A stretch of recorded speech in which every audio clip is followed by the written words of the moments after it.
winning the lost.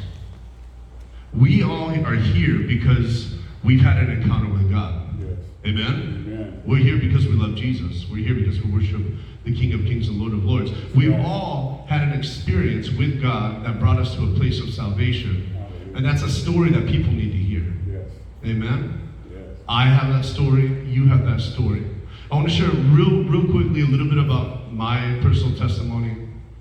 And I won't go into details, but in my early 20s, I walked away from the Lord for a season of distraction. I was addicted to cigarettes. I drank alcohol a lot. I went out partying, clubbing, all of that, chasing girls, living for the pleasures of this life. But when I came back to the Lord and surrendered my life to Jesus, He delivered me from those addictions. Amen. He delivered me. And it's a real power that when Christ works in your life, He frees you, He saves you, He delivers you, and He sets you on a solid path. Amen? If you knew me in my early 20s, you would not recognize this person standing before you. And so, this testimony of what God did in my life is something that I can share with other people. You all have a testimony and a story to share with other people as well. There's something that was reminding me the other day. Pastor shared about a story about a vacuum cleaner, a vacuum salesman coming to his door to try to sell him a Kirby vacuum cleaner. And so Pastor asked him, he said, "So which one do you have?" And he says, "Well, I don't have one." Right? And then he said, "Well, then I don't want one either. Because if you don't believe in what you're selling, why should I believe it either? Or why should I accept it?" In the same way, if we don't have Christ living in us, we can't share with other people something we don't have, right? Why should anybody believe what we're saying or what we're sharing if it's not evident in our life?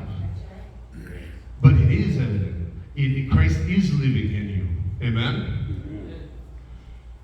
Revelation 19, verse 10, it says that the testimony of Jesus is the spirit of prophecy. And I've heard many people say that what that means is that when you testify about Jesus and what He's done, you're prophesying that He's going to continue doing that. He did it for me, He's going to do it for you. The Bible also says in Hebrews 13:8, Jesus Christ is the same yesterday, today, and forever. He's always ready to heal, save, deliver. As I share my testimony of what God did for me, delivering me from addiction, from sexual immorality and alcohol and all of that, I'm prophesying forth that Christ is going to do that for others. Yes. Amen?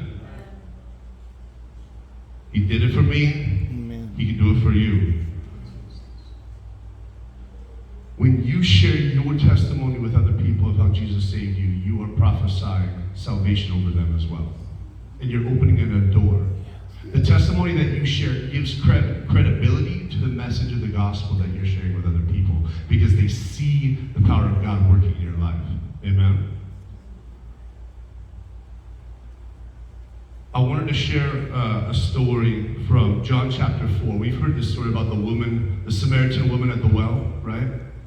So I won't read, I wanted to read the whole thing, but I thought maybe that would go into a little too much. But basically, let's summarize. Jesus decided to go through Samaria. Normally, the Jews would bypass Samaria, and they would go out of their way to avoid it to get to Galilee, or vice versa. Has anybody here ever gone out of their way to avoid people in their life?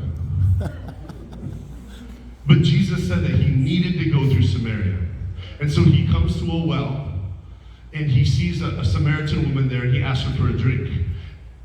And she says, Jews don't have dealings with Samaritans. And Jesus said, if you knew the power of God, and you knew who I am, you would ask for a drink of water, and I would give you living water.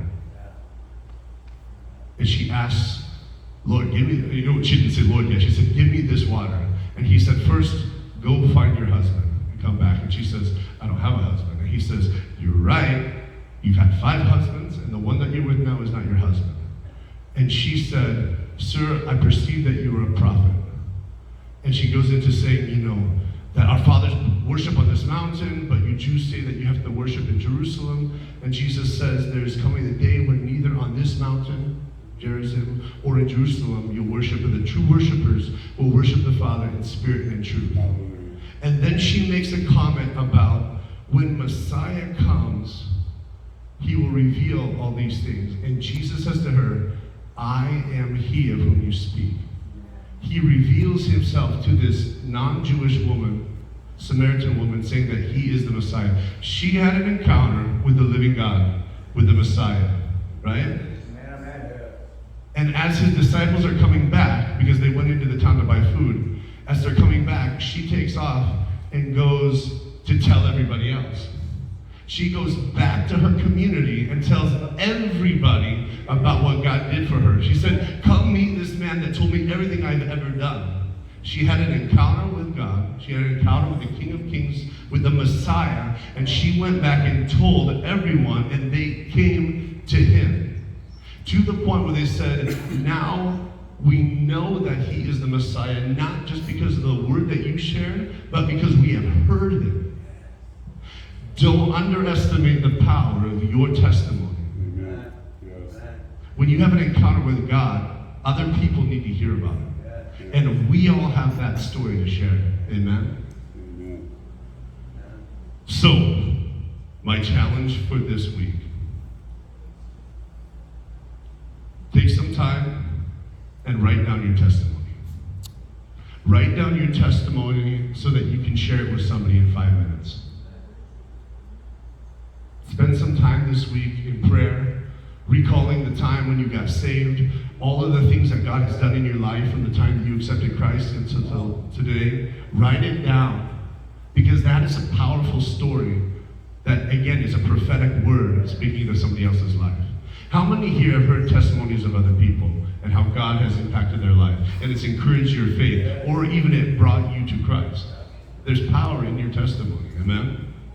In 1 Peter 3:15, Peter says, always be ready to give a defense to everyone who asks you for the hope that is in you.